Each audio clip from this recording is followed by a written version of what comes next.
Vejo aqui no auditório colegas advogados, advogadas, estudantes e um membro da minha comissão nesta ordem, que é a Comissão de Relações Corporativas e Institucionais, Dr. Antônio Carlos de Castro Machado. Em seu nome, cumprimento a todos que nos honram com a sua presença. Peço licença para me deslocar para ali, porque eu estarei mais perto da tela e também daqui do nosso notebook. Já sabem que ele disse, né, João Batista de Oliveira, esse é o meu nome pela lei do registro público, mas pela lei do menor esforço é JB Oliveira. Como estamos no Brasil, é essa lei que funciona mais. Também isso já sabem, é desnecessário. As opiniões que gostariam de dar e talvez não o façam verbalmente, poderão fazê-lo pelo nosso site, JB Oliveira, www.jboliveira.com.br. Nós vamos falar, então, sobre comunicação jurídica. Basta isso? Será suficiente isso? Comunicação jurídica. Falta alguma coisa ou não? Ou está bem assim? De minha parte, eu creio que falta esta palavra, este adjetivo. Comunicação jurídica eficaz. Ora, por que eficaz? Porque dentro daquilo que está no meu livro, que está à disposição de vocês nas boas livrarias, ou então pela internet, falar bem é bem fácil. E falar bem significa falar com eficácia. Porque falar todos nós falamos. Mas é necessário acrescentarmos eficácia naquilo que falamos. E principalmente nós que usamos a palavra como nosso instrumento de trabalho, como nossa ferramenta. Eu tenho dito nas várias palestras que tenho feito pela OAB que devemos caçar palavras, que devemos recorrer ao dicionário, por algumas razões. Há palavras que nos enganam. Aliás, eu sou articulista de uma revista chamada Apólice. E neste número, o meu artigo se chama Palavras Denorex. Parece que são, mas não são. Alguém aí de cabelo branco ou sem cabelo se lembra dessa propaganda dos anos 80. Denorex. Parece remédio, mas não é. Nós temos algumas palavras que nos enganam. Por isso, nós devemos ir ao dicionário. Há uma outra razão. É que algumas palavras têm várias acepções e nós conhecemos, às vezes, apenas uma e, por isso, laboramos em erro. Caçando palavras porque algumas parecem iguais, mas não são. Em alguns casos, o próprio dicionário as coloca como palavras sinônimas. Por exemplo, olhar e ver. São a mesma coisa? São? Quantas vezes olhamos e não vemos? Olhamos e não vemos, porque olhar é voltar os olhos para. Nesse sentido, até um cego olha. Voltou os olhos para determinado lugar, ele está olhando. Ver exige atenção, acuidade. E já que estamos aqui com auditório misto, eu faço uma pergunta. Quem é que olha mais, homem ou mulher? Mulher. Eu vou perguntar de novo. Quem é que olha mais? Homem. O homem é um olheiro juramentado. Ele está sempre olhando. E principalmente quando passa por uma mulher. Já viram a diferença? Ele olha de alto a baixo, continua olhando, arrisca-se a um torcicolo e continua olhando. E a mulher?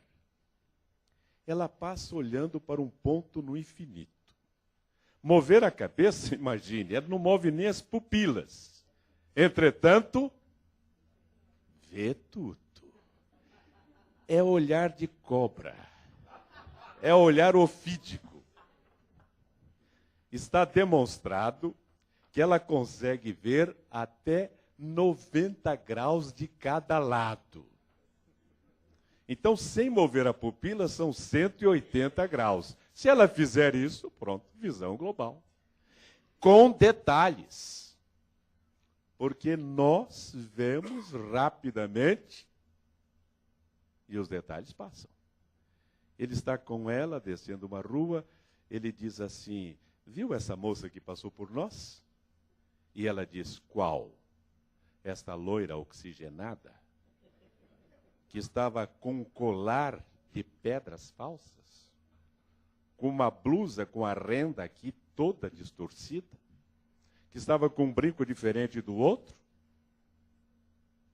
e a meia rasgada? Não vi, não. Imagine se tivesse visto. Olhar, portanto, é uma coisa, ver é outra. Ver é olhar com eficácia. E nós precisamos ver desta forma tudo aquilo que vem a nós.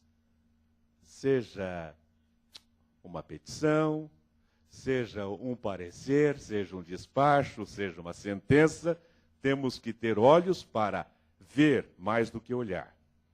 Ouvir e escutar são a mesma coisa? Ah, não. E quem é que ouve mais? Quem é que ouve mais? Não, quem ouve mais é o homem. Até porque ela fala mais, portanto ele ouve mais. E ele ouve com aquela atenção característica do homem, né?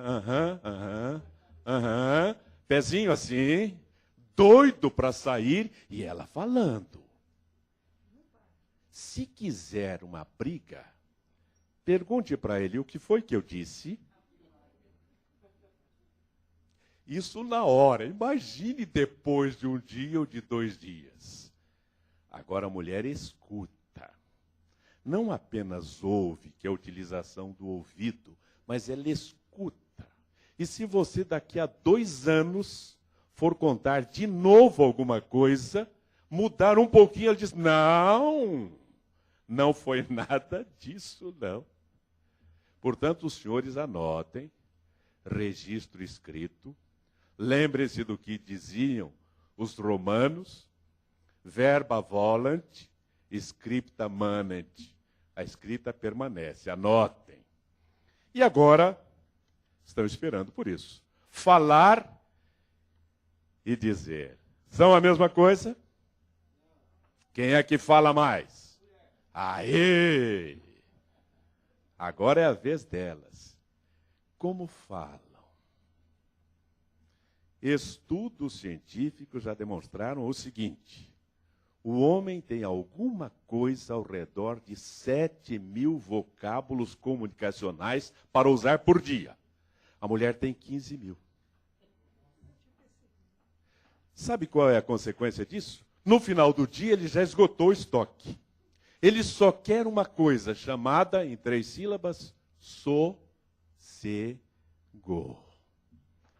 Ela se gastou muito. Gastou 10.000.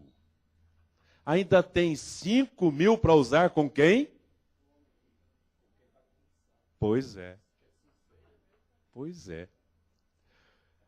Falar e dizer são realidades diferentes.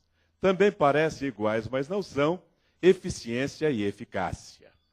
Alguns dicionários, como eu disse, trazem essas palavras como sinônimas. Entretanto, são diferentes. Eficiência. O que é isso? É fazer o que deve ser feito. Quando fazemos aquilo que devemos fazer, fomos eficientes. Exemplo, cidade de São Paulo. 12 milhões de habitantes. Diariamente, milhões de pessoas saem de casa, deslocam-se até onde trabalham, registram sua chegada, ficam o dia todo, registram a saída. Foram eficientes, estavam lá. Terão sido eficazes? É só observar como nós somos atendidos em determinadas áreas para perceber que a pessoa está fazendo o que deve ser feito, está presente e seguindo uma determinada diretriz. Mas isso não é suficiente. Vocês já viram o pato? Quem já viu um pato? Pato de penas. Só você que viu o pato. Ninguém mais viu um pato por aí? Estamos com crise patal? Já viram o pato andando? Desengonçado. Viram o pato voando? O voo dele é curto e o pouso é uma desgraça. Porque ele não pousa, ele embola. Por isso é que ele não costuma voar. E nadar, já viram? O difícil é ver o pato. Porque ele espadana, ele joga tanta água em volta que você não consegue ver o pato. A verdade é que o pato anda, voa e nada, mas é um desastre. E eficácia, o que é isto? É quase a mesma coisa. É fazer bem o que deve ser feito para se obter um resultado. Duas palavras em vermelho. O advérbio bem, fazer bem, e não apenas fazer. Fazer com cuidado, com a atenção, com acuidade. Para quê? Para se obter um resultado. Nós vivemos em uma época em que o tempo é preciosíssimo. Nunca se correu tanto como agora. O tempo é o elemento mais precioso.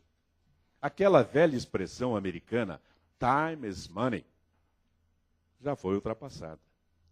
Time is more than money. Porque o dinheiro que se perde pode se recuperar. O tempo perdido, jamais. Então, aquilo que nós fazemos, temos que fazer bem feito, para que tenhamos resultado. No mundo corporativo, uma expressão que se tornou comum nos nossos dias é fazer bem da primeira vez. Porque o retrabalho custa mais caro do que o trabalho. E, às vezes, não se consegue reparar alguma coisa mal feita. Os recalls famosos denigrem a imagem da empresa. Cada vez que tem que chamar, porque houve um defeito, porque houve alguma coisa mal feita, está denegrindo a sua imagem. Aí vem o cisne. Notem que até o layout do cisne é diferente. Olha o design. Olha a elegância. O cisne anda, voa e nada. O andar dele é elegante, como o seu porte. O seu voo é um deslizar no espaço. E quando ele nada, é algo tão gracioso que Tchaikovsky escreveu uma ópera chamada O Lago do Cisne. Do cisne. Tal a beleza, a poesia com que ele faz tudo. Tudo que ele faz é bem feito e é gracioso. Parecem também iguais, mas não são. Falação e comunicação. Eu venho ministrando cursos de oratória há mais de 30 anos. Sim, eu era garoto quando comecei. Não sei por que o sarcasmo. Sim. Me levava pelas mãos.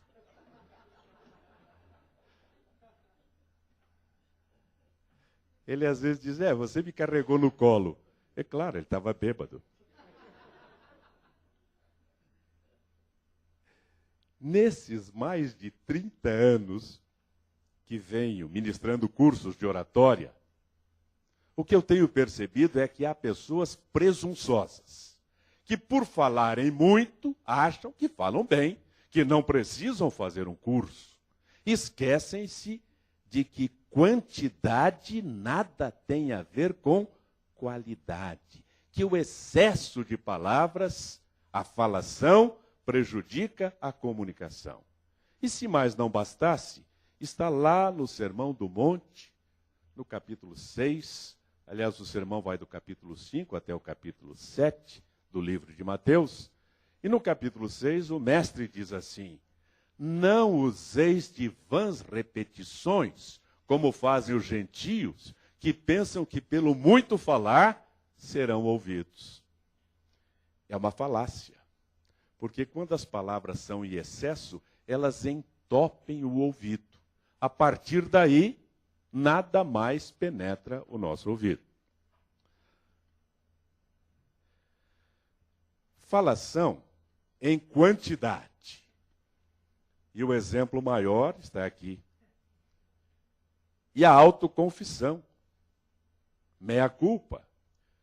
Como talvez nem todos possam ler pela distância, ele diz assim, ele disse, cheguei à conclusão, talvez um pouquinho tarde, de que os discursos devem ser curtos. Fidel Castro, famoso por fazer discursos de até 7 horas. Só sendo ditador mesmo. Certas pessoas, não sei por que essa cor, hein? Certas pessoas começam bem cedo.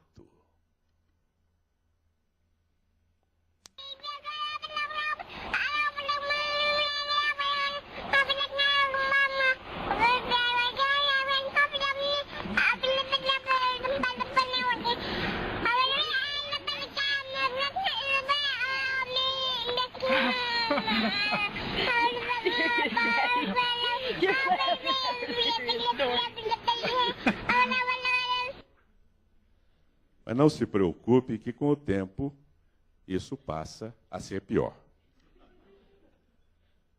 Também parecem iguais, mas não são, falação em qualidade. Essas frases foram colhidas em um concurso promovido por uma revista americana sobre mensagens reais em empresas. A partir de amanhã, os empregados somente poderão acessar SIC, o prédio usando cartões de segurança personalizados. As fotografias serão tiradas na próxima quarta-feira e os empregados receberão seus cartões em 2 semanas.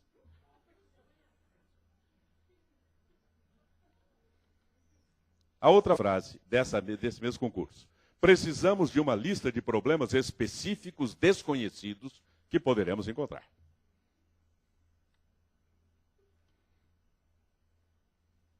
Este memorando tem por escopo informá-lo de que um memorando será enviado hoje a respeito do assunto supra-relacionado.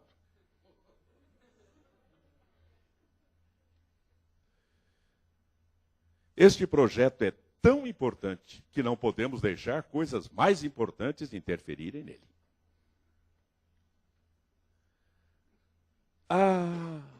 Na nossa área.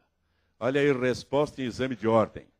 Ordem de vocação hereditária é quando o filho segue a mesma profissão do pai. Ou seja, filho de peixe, peixinho é. Claro, vocação, né? Hereditária, porque herdou do pai. Tá certo. É o caso da família Durso. Né? Não é isso mesmo?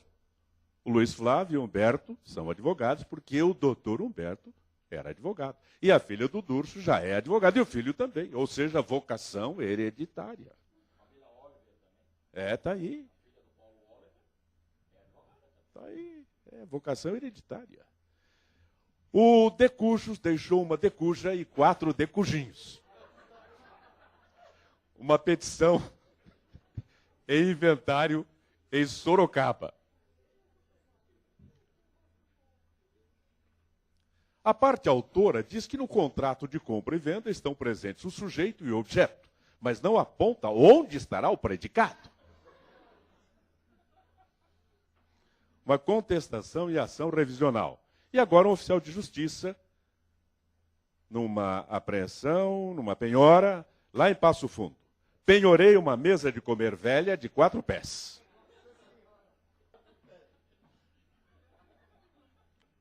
Depois dizem que a ordem dos tratores não altera o produto.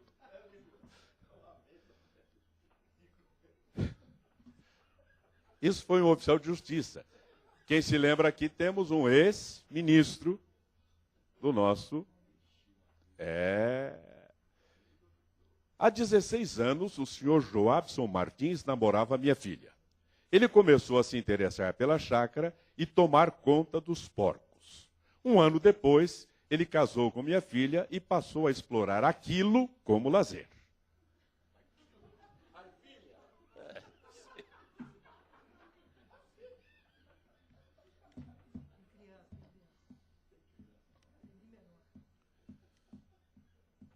Essa devem ter visto, porque circulou aí pela internet há uns 3 anos, talvez. O que estão vendo ali é um salão de cabeleireiro, o profissional placidamente sentado, lendo jornal, salão às moscas. E embaixo da janela havia esta placa: corta o cabelo e pinto.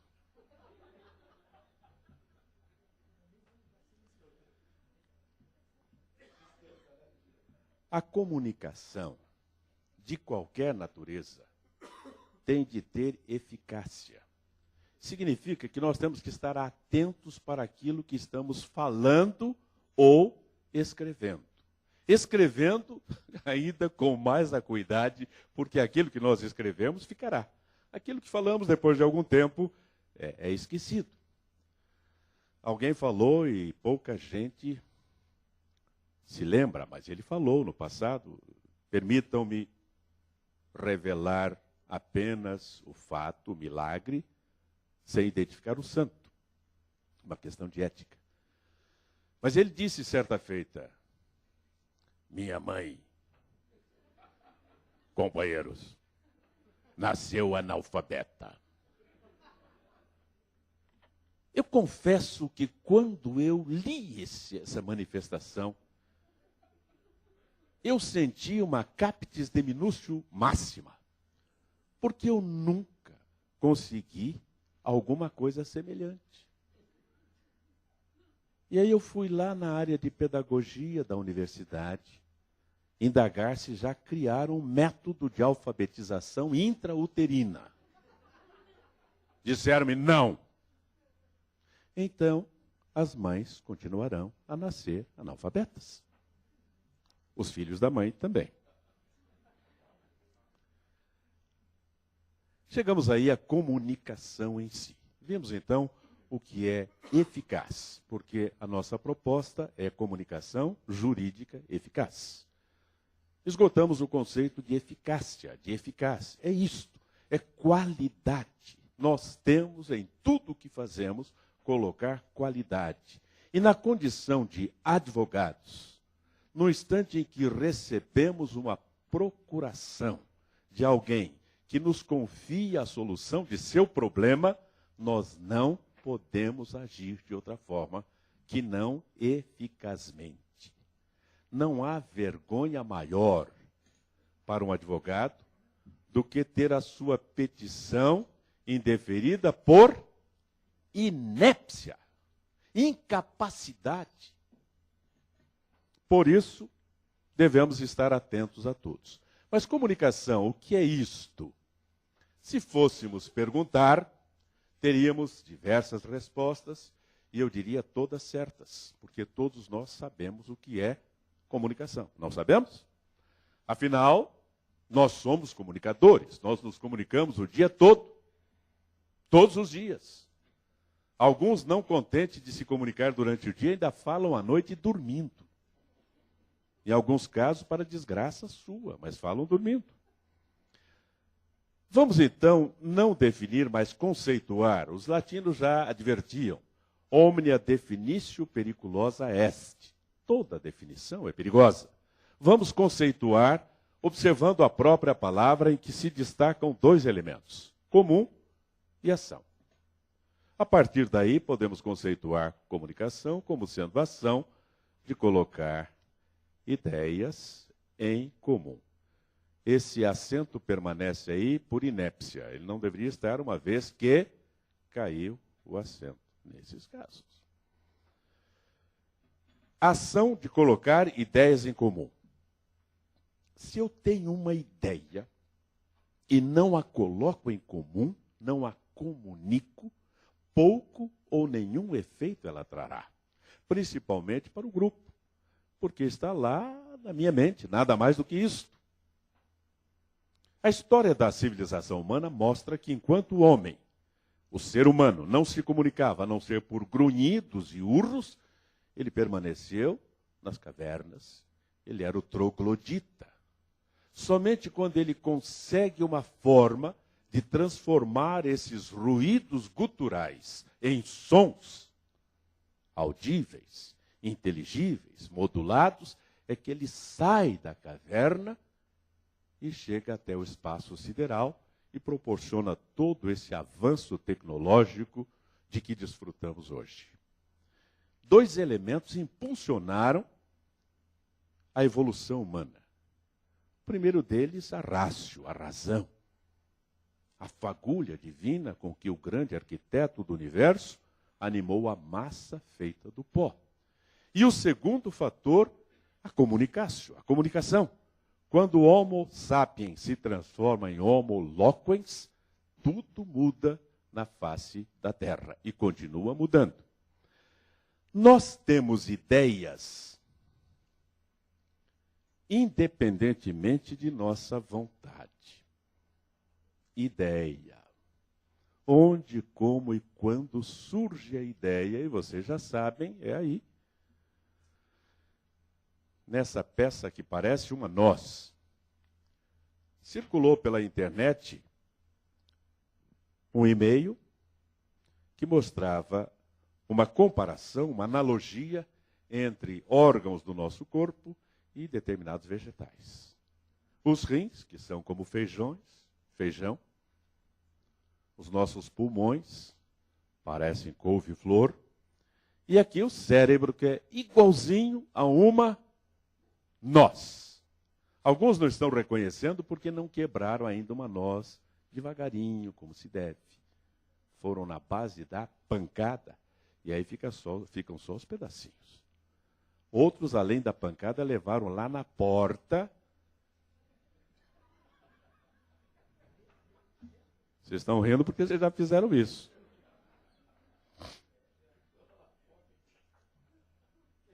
Notem que, à semelhança de uma noz, o nosso cérebro tem dois hemisférios, esquerdo e direito, e tem uma separação nítida entre os dois, chamada corpo caloso. A ciência já demonstrou que os hemisférios têm ações, funções totalmente diversas. O hemisfério esquerdo cuida do lado direito do corpo e é o hemisfério da razão, da lógica, da coerência, da mensuração, das coisas palpáveis. O hemisfério direito cuida do lado esquerdo do nosso corpo, é o hemisfério da emoção, sensibilidade, criatividade, intuição. Aqui alguns comparativos entre os dois hemisférios. Este é lógico, aquele intuitivo, analítico, sintético, detalhista, amplo, mecânico, criativo, cuida da substância da matéria, aquele cuida da essência. Este é cético, quer comprovação de tudo, principalmente cérebro de advogado, porque aí quer o preto no branco, documentalmente, e aquele ali é receptivo. Já viram que aquele lá é mais usado pela mulher. Esse aqui é mais usado pelo homem. A mulher é mais receptiva naquilo que ouve, a não ser quando você chega tarde em casa, e aí ela sai de receptiva para cética. Quer comprovação. Repetitivo. As mulheres dizem sempre que o homem é repetitivo, diz sempre as mesmas coisas. Ele começa a falar, ela já sabe o que ele vai dizer. Mas vocês também, convenhamos, hein? Uma frase que vocês sempre dizem. Todos os homens são... E por que escolhem tanto? Se é tudo igual, pega qualquer um.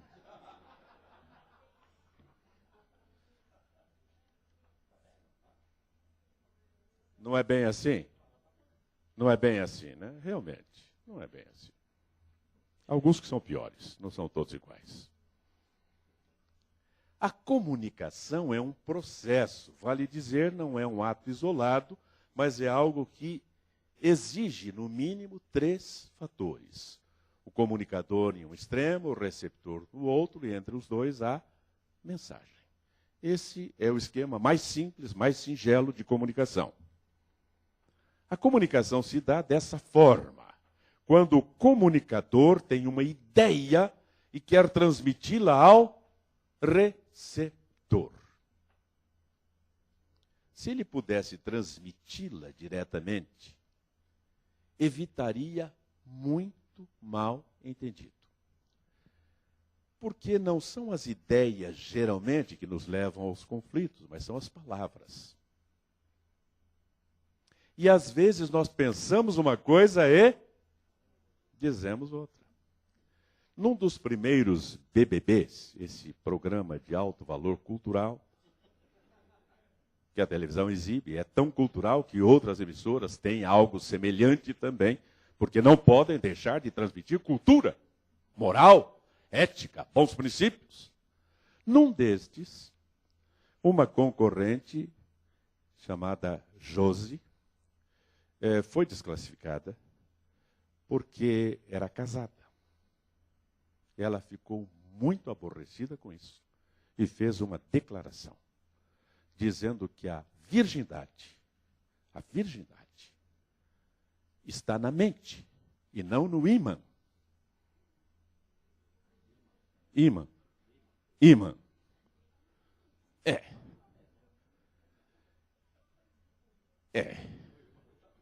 Não sei, eu não conheço nada de imantologia. Pois é. Mas ela pensou certamente em ímã. Falou ímã. Agora eu entendi por que aqueles ímãs de geladeira vivem ali agarradinhos na geladeira. Só assim para eu entender. Até então não tinha entendido. Voltemos aqui um instante. Se o comunicador pudesse transmitir a ideia diretamente, ganharia em tempo, em qualidade, em simplicidade. Como ele não pode fazer, ele tem que transmitir através de uma mensagem. Ou seja, tem que pegar a ideia, converter uma mensagem e depois o receptor tem que fazer o contrário. Ou seja, decodificar a mensagem para receber a ideia. Vejam a preocupação. Esse aqui está pensando como é que eu vou fazer aquela anta entender o que eu quero dizer. E o outro está pensando o que aquela anta está querendo dizer. Quantas vezes isso nos acontece porque os códigos não correspondem àquilo que nós queremos transmitir. Esse assunto demandaria muito mais tempo, claro, mas nós não o temos, então ficamos aí apenas numa demonstração rápida. Os entraves à comunicação são 3 apenas. A inibição, a desconexão verbal ou emocional e a prolixidade. São apenas 3. A inibição que impede a pessoa de falar. A mordaça prende a palavra na sua garganta. A desconexão em que ela se perde no meio da fala. De repente não sabe para que lado vai. É chamado por alguns de branco. Deu um branco. Esta desconexão, na realidade, é uma falta de atenção. E acontece até mesmo na comunicação dialogada. A pessoa está conversando com você, de repente ela diz, sobre o que mesmo que eu estava falando? E aí você fica com cara de tacho, porque você não sabe. Você estava falando sobre... sei lá sobre o que você estava falando. Se você que estava falando não sabe, acha que eu vou saber? Porque quando a pessoa perde o rumo da fala, perde também o ouvinte ou os ouvintes. Por que eu vou ouvir uma pessoa que tem uma comunicação totalmente desconexa, que pula de pato para ganso? Então nós ficamos ali, de corpo presente, até os olhos voltados para lá, mas a nossa atenção está muito longe. E a prolixidade é a pessoa que fala tanto, como eu disse, que entope os ouvidos. E a partir daí não entra mais nada no ouvido. Pessoas que falam demais antes de transmitir alguma coisa importante, quando transmitem essa coisa importante, ninguém ouve, porque já desligou previamente. Esses problemas estão enquadrados nessa trovinha. Tenho somente 2 filhos, dizia um pai infeliz. Mas um não diz o que sabe e outro... O que não diz o que sabe é aquele que é ferido pela inibição. Ele quer falar, ele sabe, está aqui. Mas a ideia, para ser verbalizada, requer vocábulos. E onde estão? E o outro, que não sabe o que diz, ou é pela desconexão, porque ele se perde, ou é pela prolixidade, porque ele deixa de ser ouvido. 2 são os fatores de uma comunicação: a ideia e a palavra. Ideia nós temos o tempo todo. Nós sequer podemos parar de ter ideias. Querem uma experiência? Eu vou contar até 3. E quando chegar a 3, não quero nenhuma ideia neste auditório. Ninguém pensando em nada. Combinado? Vamos lá. 1, 2, você está pensando. Eu disse que não quero nenhum pensamento. Zerem, nada, nada, nada. Vamos lá. 1, 2, você também está pensando. Eu não vou continuar, porque alguns estão pensando assim, eu não vou pensar em nada, eu não vou pensar em nada, eu não vou. O pensamento independe da nossa vontade. Nós temos ideia o tempo todo. Nós somos verdadeiros idiotas. Alguns são algo semelhante a isso, dependendo da ideia que tenha. E o outro fator é a palavra. Não adianta eu ter ideia se eu não verbalizar esta ideia, se eu não transformá-la em uma mensagem. E 2 são os componentes: o conteúdo e a forma. Em qualquer tipo de comunicação, escrita ou falada, longa ou curta, sacra, política, jurídica, literária, 2 são os fatores: conteúdo e forma. Conteúdo é aquilo que eu tenho que dizer. É a mensagem propriamente dita. E a forma é a maneira como eu vou transmitir. Há pessoas que têm conteúdo, mas não têm a menor forma. Quando escrevem é um descalabro. Você não consegue conectar o assunto, porque a forma como ele escreve é uma forma desconjuntada, desconexa. Quando fala, então, pior ainda. Em tudo nós temos que ter o conteúdo certo e a forma correta. Um escritor chamado Joseph Conrad disse: deem-me a palavra certa, com o tom de voz exato, e eu moverei o mundo. Deem-me a palavra certa, com o tom de voz exato, e eu moverei o mundo. Rui Barbosa diz que todos os grandes vultos da história foram gigantes da palavra. Não adianta apenas a ideia, mas também a palavra. E 2 são os sistemas de comunicação: verbal e não verbal. Verbal vem de verbum verbi, que significa palavra. É aquela comunicação que nós desenvolvemos usando a palavra. E não verbal é quando nós transmitimos uma mensagem sem o uso da palavra. E aí eu lhes pergunto: eu posso transmitir uma mensagem sem usar a palavra? Alguns fizeram isso. Você, por exemplo, fez isso. Isso aqui não é uma mensagem? Isso aqui não é uma mensagem? Isto aqui não é uma mensagem? Isto aqui não é uma mensagem? Isto aqui não é uma mensagem? Em relação àquele checão, ó.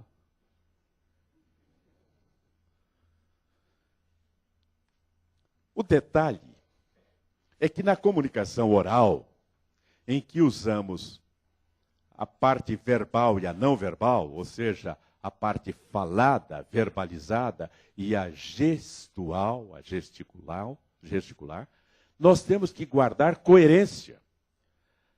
Aquilo que eu gesticulo tem que ter coerência com aquilo que eu falo.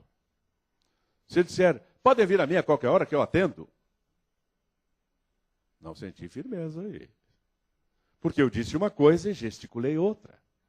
Se eu disser que eu estou muito satisfeito, porque estou nessa noite aqui fazendo essa palestra, isso me deixa muito empolgado, muito animado, com muita vontade de fazer esse trabalho. Vocês acreditaram ou não? Dois são os processos: oral e escrito. Oral. Aquele que a gente faz de hora em hora. Segundo um ex-presidente de um dito clube de futebol, deveria ser bocal. Porque pela boca é bocal. Por que oral? E aí temos que lembrar da nossa raiz latina, em que havia duas vertentes, uma popular e uma vertente erudita, clássica. Na vertente popular, boca é buca, buca é da primeira declinação. Na vertente erudita ou clássica, boca é os, ores, da terceira declinação. Quem estudou latim lembra disso. Primeira declinação, segunda, terceira e quarta declinação. Não adianta franzir a testa, porque era assim. Felizmente passou. Hoje, séculos depois, o que nós percebemos é que quando a referência é feita a alguma coisa física, nós usamos a forma popular. Higiene bucal, tratamento bucal. Mas quando é alguma coisa que envolve o intelecto, alguma coisa quintessenciada, nós vamos para a forma erudita. Alguém aqui faz sustentação bucal? Não? No exame fizeram prova bucal? Sustentação oral, prova oral, oralidade das provas e etc. Dois são os hemisférios que nós usamos na comunicação. O hemisfério da razão, que é o hemisfério esquerdo, e o hemisfério da emoção, que é o hemisfério direito. É necessário isso? Sim. Principalmente nós, operadores do direito, que temos o objetivo de expor com clareza a nossa pretensão, a nossa postulação. E isso demanda racionalidade, lógica, coerência. Uma petição desconexa leva a vários resultados, todos negativos. O pior deles é o indeferimento por inépcia. O outro é quando o juiz lê e fala, doutor, o que o senhor quer? Hein? Então temos que usar o hemisfério esquerdo, da razão. Mas nós estamos nos dirigindo a seres humanos. E aqui eu vou falar baixinho para vocês, vou falar até mais perto. Juiz também é ser humano. Ouviram ou não?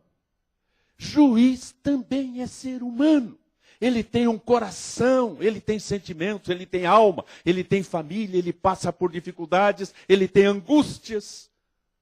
E ele sabe entender tudo isto quando convenientemente comunicado.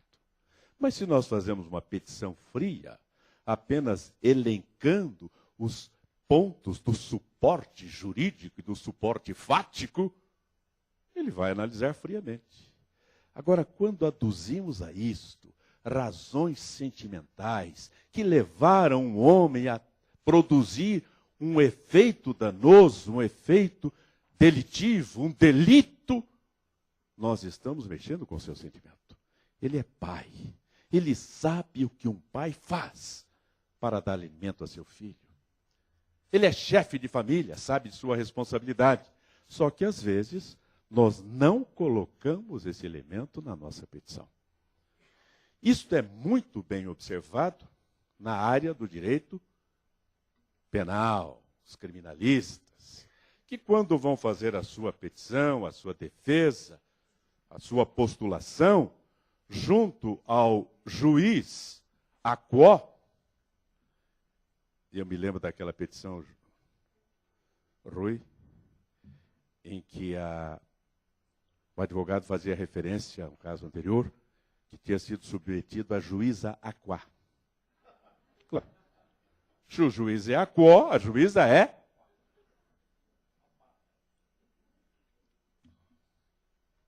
Quando se dirige ao juiz aquó, ao juiz singular, usa terminologia jurídica ou técnico-jurídica, bem ponderada nos artigos da lei, na jurisprudência, também na doutrina, bem pontual e bem racional. Mas quando vai fazer a defesa do seu constituinte diante do tribunal do júri, é esta a forma de comunicação que ele vai usar? Não. Porque ele está fazendo a sua defesa diante do tribunal popular. E as pessoas que ali estão, não estão por terem formação jurídica, mas por serem integrantes da sociedade. É esse o objetivo do tribunal do júri, que a sociedade esteja presente para julgar aquele crime. E o tribunal do júri pretende ser um corte transversal da sociedade. Lá estão pessoas de diversas atividades e que vão julgar não pela letra da lei, mas pela maneira emocional como o advogado vai fazer a defesa. Como ele vai tocar na alma, no sentimento daquelas pessoas. Aqui está. Razão e emoção. Qualquer trabalho de comunicação baseado apenas na razão, no hemisfério esquerdo, ele é lógico, preciso, exato, matemático, cartesiano até, e chato de doer. Haja vista algumas aulas que temos. É certinha, corretinha, mas é dura de engolir. E quando é baseado apenas no hemisfério esquerdo, é emocionante, empolgante, vibrante. Mas quando vamos peneirar, não tem conteúdo. Não está ali presente o suporte jurídico, o suporte fático, o elenco dos elementos probatórios. Então, o que temos que fazer? Sopesar razão e emoção. Quando o comunicador consegue fazer isso na dosagem certa, não há como não aceitar a sua petição.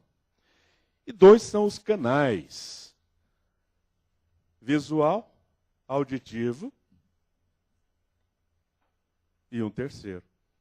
Porque esse terceiro permeia os dois outros. Visual, auditivo e sinestésico são os canais neurolinguísticos da comunicação. E quando nós queremos conhecer um pouco mais de direito, como foi dito aqui na palavra bonita, gostosa, do meu colega de conselho, que sempre brilha no conselho por suas manifestações inteligentes, o advogado que só conhece direito, não conhece direito. Porque direito é um universo. Direito trata da alma humana. Direito trata daquela pessoa que procurou você porque está em angústia. E você tem que ter conhecimento de tudo. Não apenas de direito, mas de psicologia, de história, de teologia, de sociologia, de mitologia, para poder desempenhar corretamente a sua missão de advogado de defensor. Por isso, procurem conhecer PNL, Programação Neurolinguística.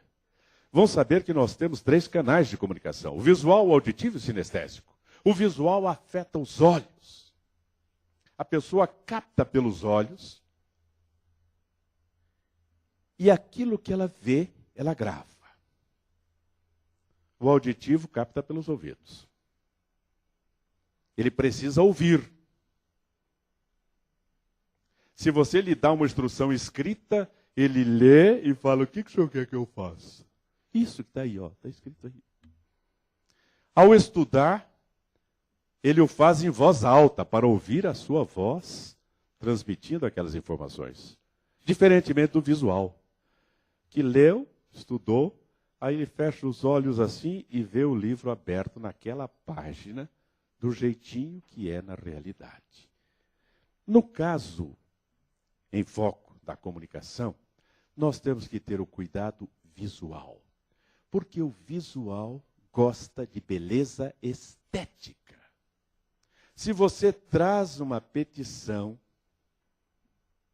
mal diagramada, em um papel descuidado, amassado, você já está perdendo pontos.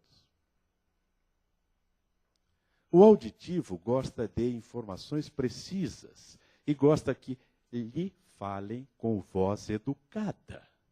Por isso, quem fala muito alto já está perdendo ponto. Também quem fala muito baixo está perdendo ponto, claro. Porque não se pode conseguir alguma coisa falando tão baixo. Temos uma intensidade, um timbre e uma altura. E o sinestésico é aquele que toca os sentidos e os sentimentos. Está presente e permeando o visual e também o auditivo, porque todos nós temos sentimentos.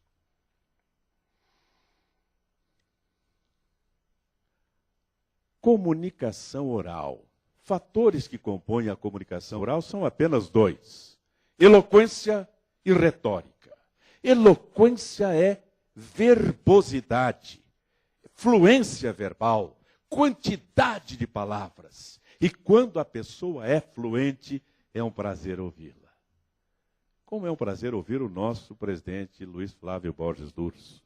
Quando ele fala, todos se deliciam, porque ele fala numa fluência tal que as palavras vão se ligando umas às outras ininterruptamente, ou, para usar uma expressão de Rui Barbosa, como em cachoeira. Quem não tem eloquência tem que se valer das famosas muletas verbais. Né, tá, certo, ok, entendeu? Entendeu? Nós, os advogados, claro, não usamos muletas tão pueris. Nós usamos umas muletas um tanto quanto requintadas. Nós usamos, digamos assim. Então, quando nos faltam as palavras, nós digamos assim. E daí a pouco, digamos assim. Ou então, e por assim dizer. Se você usa uma vez ou outra isto, tudo bem. Mas se você repete isto continuamente, está prejudicando a fluência da sua comunicação, está prejudicando a eloquência. E aí virá uma pergunta: como conseguir eloquência? Como conseguir ser eloquente? Como é o Durso? E a resposta é: lendo bons livros. Lendo! Estamos perdendo o hábito de ler. Com isso, estamos perdendo a riqueza vocabular. Temos uma das mais belas línguas do mundo, das mais ricas, das mais flexíveis, das mais extraordinárias. E usamos meia dúzia de palavras que repetimos à exaustão. Lendo bons livros. Se querem uma sugestão, eu posso sugerir... Como é o nome, Rui? Falar bem é bem fácil. Falar bem é bem fácil. Obrigado. Falar bem é bem fácil. Como promover eventos também? É isso, não precisa ser só falar bem. Como promover eventos, cerimonial e protocolo na prática. Está aí. O autor é... Não, é JB Oliveira. É isso. Está aí. Falando sério, lendo bons livros, mas lendo... Ahá! Pronto, estamos salvos. Lendo eficazmente, para assimilar os vocábulos, enriquecer o seu vocabulário, e aí quando você for falar e uma palavra lhe faltar, você tem uma coleção de outras. Rui Barbosa, apenas para a palavra chicote, apresentou 18 sinônimos. O difícil é quando nós temos só aquela palavrinha e ela não vem. E aí vem o tá,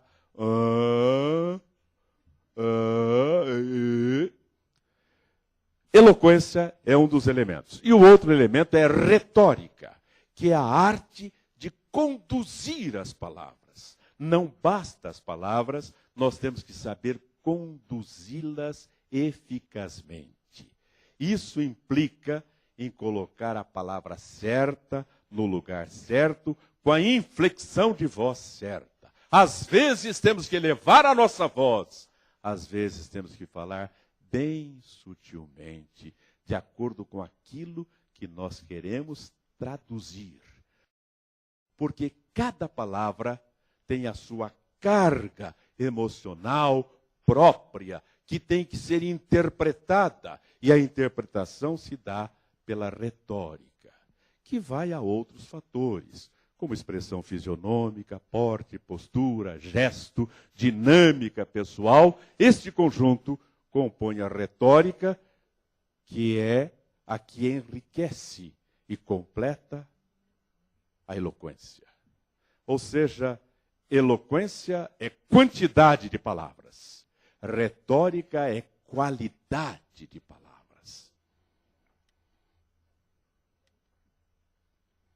Outros dois fatores importantes na comunicação escrita: clareza e concisão. A clareza. Quantas vezes nós não conseguimos entender o que a pessoa está querendo dizer? Lembram-se daquele episódio do assassinato do presidente de uma empresa de bebidas aqui em Itu, Skin Cariol? Foi preso o suspeito, foi pedida a sua libertação, e o desembargador deu um despacho tão falho em clareza, que o juiz entendeu que era para liberar, quando não era para liberar. Até hoje, não conseguiram recapturar aquele homem. Clareza. Concisão. Concisão é falar pouco e dizer muito. É colocar a palavra certa no lugar certo, porque aí basta uma palavra. Terceiro fator é coerência. Coerência significa dizer coisa com coisa, com lógica, consequência. E, por fim, consistência. Para nós é fundamental essa consistência, que se embasa nos elementos de comprovação, se embasa no suporte jurídico que vamos agregar. E para isso nós pegamos o quê? O artigo do Código, se há algum artigo que o suporta combinado com, mas não basta isto é a lei seca. Aí vamos à doutrina para saber como os doutores interpretam aquele preceito legal. E aí vamos à jurisprudência. Isto tudo para dar consistência ao nosso petitório. Valores indispensáveis à comunicação oral e à escrita. Primeiro valor indispensável, correção. E quando falo correção, eu tremo, porque o que temos lido e ouvido por aí, de colegas advogados e advogadas, assustam.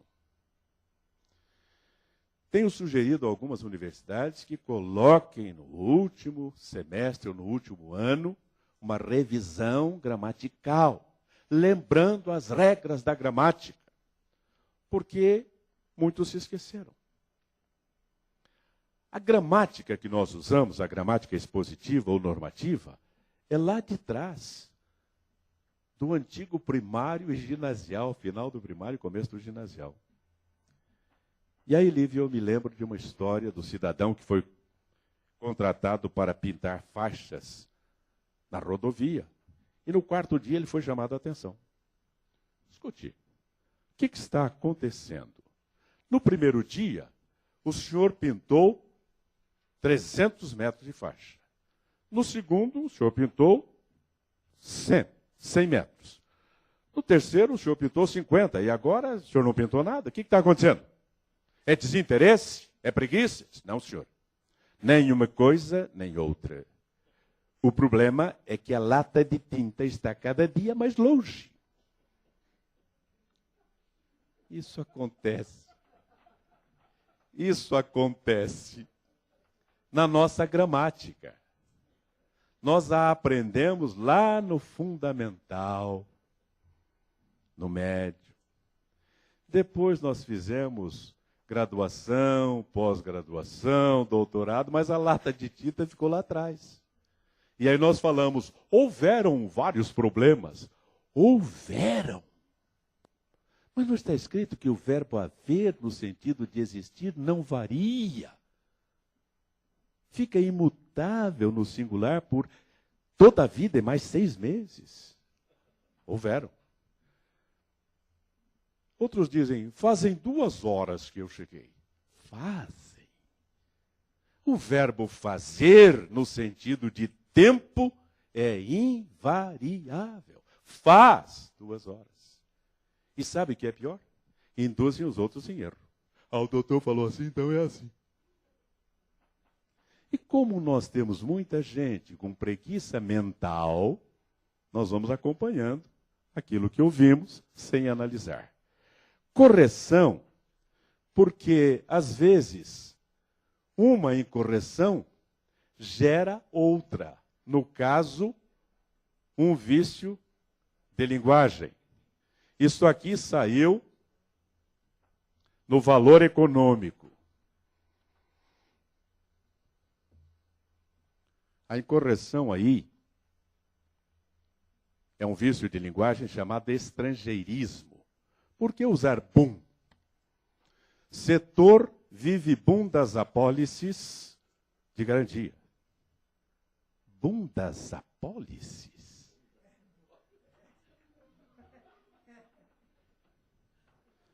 Querem mais? Diário do Comércio. Laticínios excelentes e boom da soja. O que dói mais é que nesses jornais existe uma pessoa ganhando um salário e que se intitula revisor.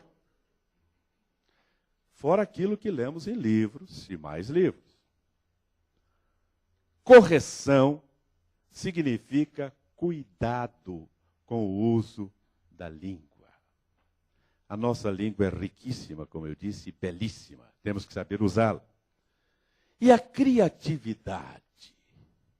Não há coisa pior numa comunicação do que a repetitividade. Você vai ouvir de novo aquilo que você já ouviu. Vai ouvir, não? Dá tempo de eu contar uma historinha que está no meu livro?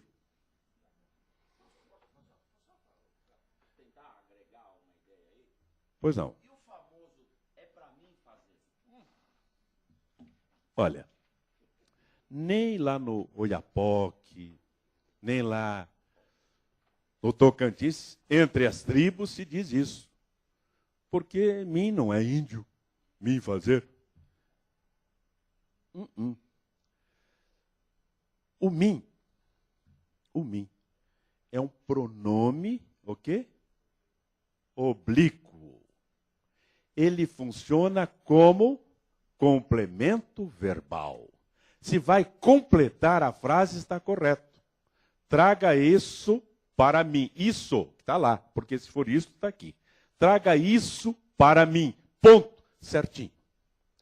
Mas, se depois desse pronome vier um verbo no infinitivo, ele não pode ficar ali. Porque o verbo exige um pronome do caso reto. Traga esse livro para eu ler, e não para mim ler. Esse é terrível. Como terrível também é o famoso porcada. Porcada. Porcada, a palavra que saía da boca dela. Criatividade. Eu conto no meu livro, e também no curso de oratória eu uso para ilustração, do cidadão que no domingo de manhã ele vai ao serviço religioso. Não importa se é culto, se é missa, se é a sinagoga, se é mesquita, é mais ou menos a mesma coisa. Ele só vai, e vai com aquela disposição imensa, né, domingo de manhã. Ele só vai porque ele tem em casa uma esposa muito criativa. Se ele ficar em casa, ela vai criar alguma coisa para ele fazer. Ou não? Ah, vai. No mínimo, é trocar o corinho da torneira que está pingando. Pintar o portão, levar o cachorrinho para dar. Não, não. Entre um risco calculado e um risco inimaginável, vamos para o calculado. Então lá está ele. O sacerdote vai ao púlpito e diz: meus irmãos, falaremos nesta manhã sobre um assunto muito importante.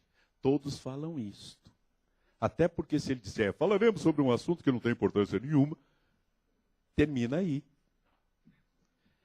E aqui há um fator importantíssimo em comunicação. Esse é um instante para fisgar a atenção do ouvinte, porque ele está dando um crédito de confiança. Vamos ouvir sobre o que ele vai falar. Por isso, no meu curso de oratória, eu ensino que esse início, esse começo, tem que ser original, diferente, motivador, instigante, para prender a atenção da pessoa. Então fica todo mundo em silêncio para saber sobre o que ele vai falar. E aí ele diz, os 10 mandamentos. Os 10 mandamentos? Eu ouço isso desde pequenininho. Eu nem sabia o que era Coríntios, já sabia o que eram os 10 mandamentos.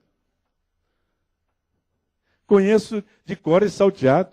Não mudou nada desde que Moisés os recebeu lá no Monte Sinai, 1250 anos antes de Cristo. E aí o que ele faz? Desliga a frequência do comunicador e liga-se na sua própria frequência. Aquela voz que fala conosco o tempo todo, né? Vocês conhecem, né? O tempo todo ela está falando conosco, aquela vozinha interna. Ele fica ouvindo essa voz. Puxa, semana que vem, dia 10, tem aquele papagaio lá no banco. Eu vou ter que reformar aquele papagaio. Puxa, e o gerente é um chato. Eu vou ter que pegar o aval do meu cunhado. Puxa vida. E o sacerdote vê aquela face contorcida, ele pensa, esse está recebendo a minha mensagem. Continua falando. E o cidadão lá pensando.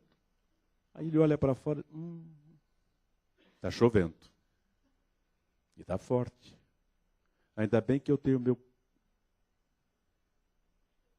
Onde é que eu deixei meu guarda-chuva? Pô, foi minha sogra que me deu. Se eu perdi, eu estou perdido. Acho que eu deixei lá no escritório. Aí faz uma viagem astral até o escritório. Como vocês já fizeram. Chega lá onde estaria o guarda-chuva? Não, não está. Acho que ficou em casa. Aí a viagem astral é para casa, atrás da porta, naquele cabide. Não, não está. Acho que ele ficou no carro. Aí vai para o carro, olha no porta-malas, no banco. Onde foi que eu esqueci? E a sua fisionomia se contorcendo e o sacerdote se deliciando. consigo lembrar. Onde foi? Aí o sacerdote percebe que há vários voos ocorrendo ali na nave, né? Embora não seja a nave espacial, mas a nave da igreja. E ele usa um dos recursos em oratória para chamar a atenção. Ele eleva a voz repentinamente. Também, meus irmãos! Aí todo mundo acorda. Até aqui, Rui, alguns acordaram. Não devemos nos esquecer desse importante mandamento que diz: não adulterarás. Opa, lembrei.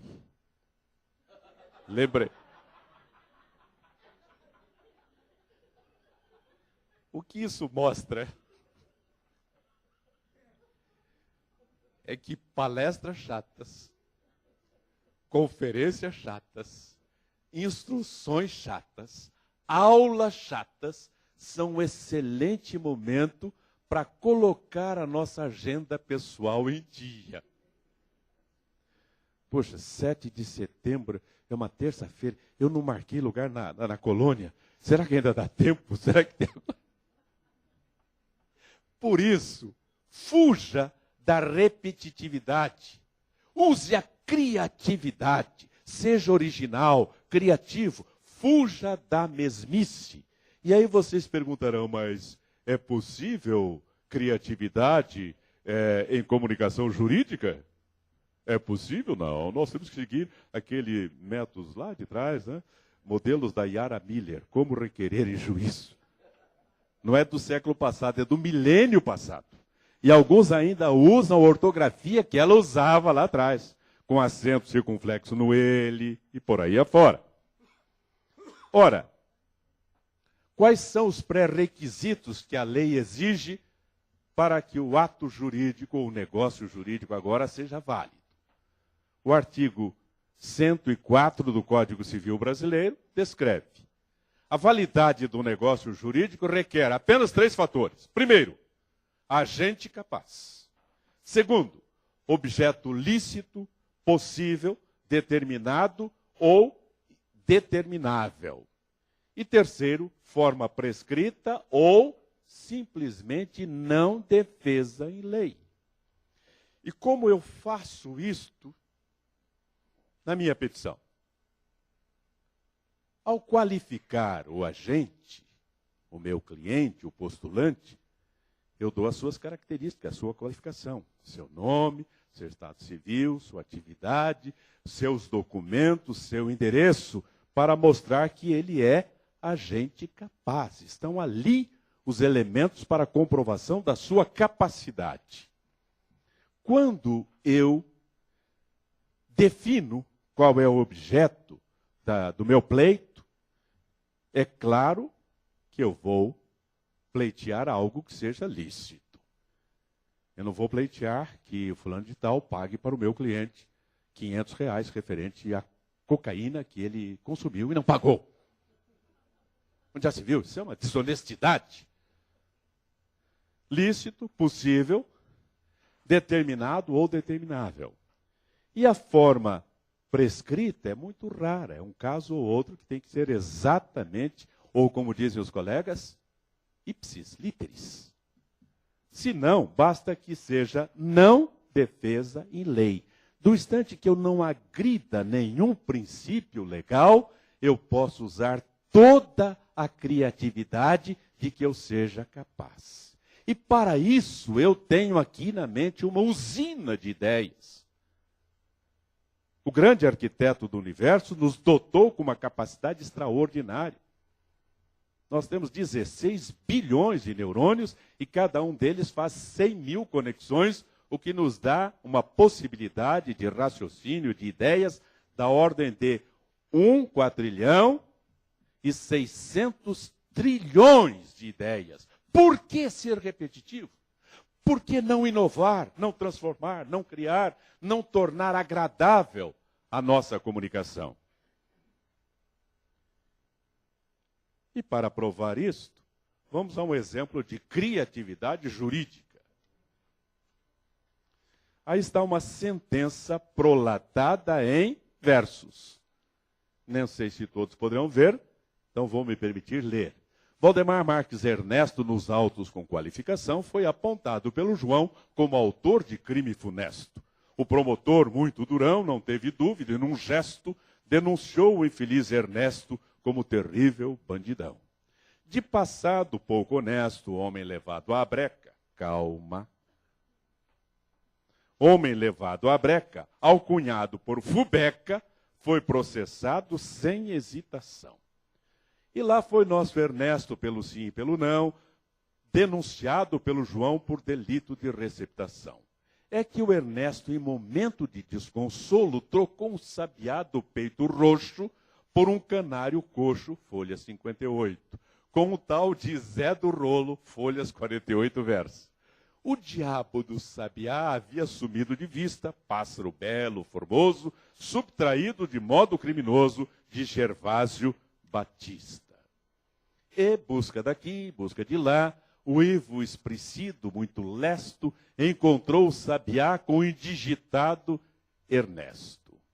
Denúncia recebida há mais de um aniversário, sem muita vela e sem velório, seguiu-se interrogatório e os demais pontos do sumário. 3 testemunhas de acusação, folhas 5657, e uma de defesa, folhas 64, produzindo só incerteza quanto à receptação. O João, por certo, quer a condenação de forma firme e clamorosa.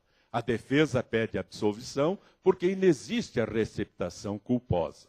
Depois de tremendo trabalhão e concluído o relatório, cumpre partir para o decisório e chegar à conclusão. Afinal, trocar um sabiá de asa defeituosa, folha 56, muito embora de peito roxo, por um canário coxo, não é coisa desprimorosa. Que nos perdoe o João, mas isso é coisa do Fubeca, pessoa levada à breca, que nem sempre faz um negocião.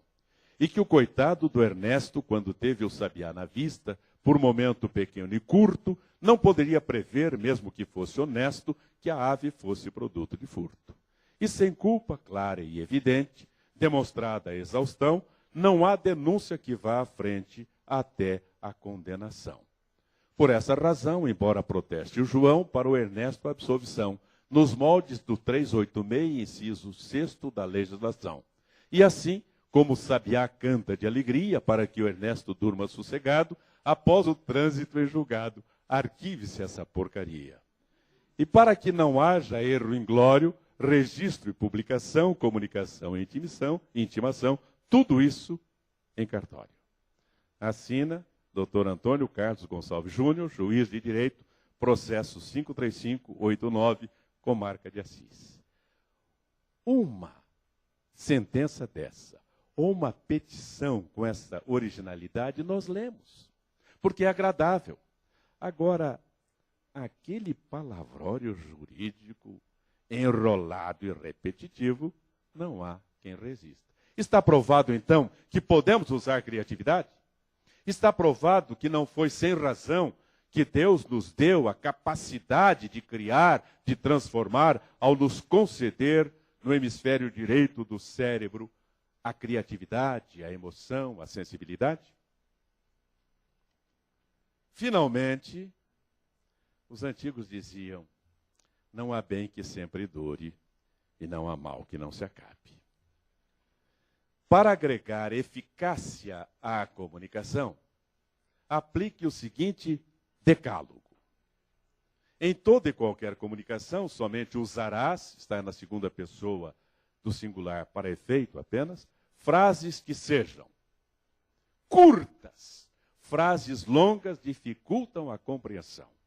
Faça frases curtas, de preferência articulando-as. 1, 2, 3, colocando-as na ordem direta, porque a ordem inversa atrapalha até mesmo a concordância. Claras, a obscuridade gera dúvidas e problemas, e para o advogado, problemas muito sérios. 3, simples. O cérebro processa poucas informações simultâneas. Não adianta jogar um mundo de informações, porque não serão todas processadas. Principalmente o quê? Ele falou meio sem graça, mas é verdade, cérebro masculino. Já está provado que a mulher trabalha por multiprocessamento. Ela pode fazer várias coisas ao mesmo tempo. E nós trabalhamos por monoprocessamento. Uma coisa de cada vez. Por isso, se nós está dirigindo e nós está procurando um endereço, nós tiramos o som do rádio. Você está rindo porque você já fez isso. E se a mulher está ao lado conversando, aí ele passa, vai embora, viu, criança? Vai embora. Você passou, você passou. Aí ele justifica, é claro, você está falando. 4 positivas. Comunicação negativa é não comunicação. Fujamos das formas negativas de comunicação. Usemos a forma, a construção positiva. Porque negativa é não comunicação. O não é meramente um advérbio. Nós o pulamos e vamos para a palavra seguinte. Querem um exemplo? Não pensem em morango. O que eu falei, gente? Para não pensar. Você pensou com raminho ou sem raminho? Alguns mais requintados pensaram com chantilly. Foi o seu caso? Racionais. Antes de ligar a boca, ligue o cérebro. Há pessoas que sabem o que não devem dizer 2 segundos depois de terem dito. Assertivas, sim ou não. O quase é um perigo. O quase seus parentes. O quase eu acho, parece. Me disseram. Ouça os candidatos, e principalmente a candidata. Quantas vezes ela fala eu acho, eu acho, eu acho, eu acho. Não. Muna-se de informações e diga é assim. Jesus disse, seja o vosso falar sim, sim, não, não, porque o que passa disso é de procedência maligna. Cadenciadas. O ritmo certo da fala é fundamental.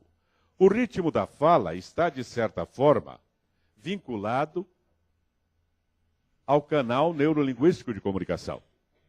O visual, que capta pelos olhos, tende a falar muito rapidamente. Conhece alguma pessoa que fala tão depressa, tem a impressão que está correndo atrás de um trem em movimento? Já viram uma pessoa dessa falando alguma coisa e dando uma orientação para você sobre, por exemplo, um processo, como é que você deve fazer? O sinestésico fala mais lentamente, estabelecendo pausas entre, digamos assim, uma frase e outra. Ilustradas. Não precisa mais do que isso. Uma figura fala mais do que 1000 palavras. Inclusive figuras de linguagem. Corteses. Além dos ouvidos, a cortesia fala a alma. Nós nunca nos esquecemos de quem nos trata com cortesia. Como é gostoso chegar lá no cartório e encontrar alguém que nos atende sorridente com atenção e com boa vontade. E não aquele que faz de conta que não está vendo. Ou tratando de um assunto de salvação do mundo aqui com o colega. Agradáveis. Até as coisas desagradáveis, eu diria principalmente as coisas desagradáveis, devem e podem e devem ser ditas de modo agradável. Palavras de Frederico II a Voltaire. As palavras ferem mais do que punhais, e o modo de dizê-las mais do que as palavras.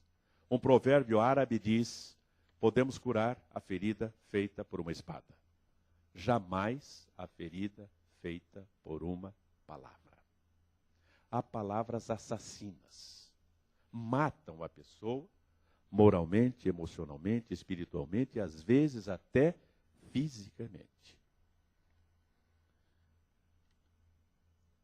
Por isso a recomendação do apóstolo São Paulo na carta aos Colossenses é esta: as vossas palavras sejam sempre agradáveis. Sempre quer dizer, não apenas nos momentos de concordância, não apenas com o colega que está do nosso lado em uma mesma causa, mas principalmente nos momentos de discordância, com o nosso ex-adverso. Nós vamos combater no campo das ideias. Não precisamos recorrer à quebra da agradabilidade, do respeito, da ética. Temperadas com sal, para que saibais responder a cada um como convém. Muito obrigado pela atenção de vocês.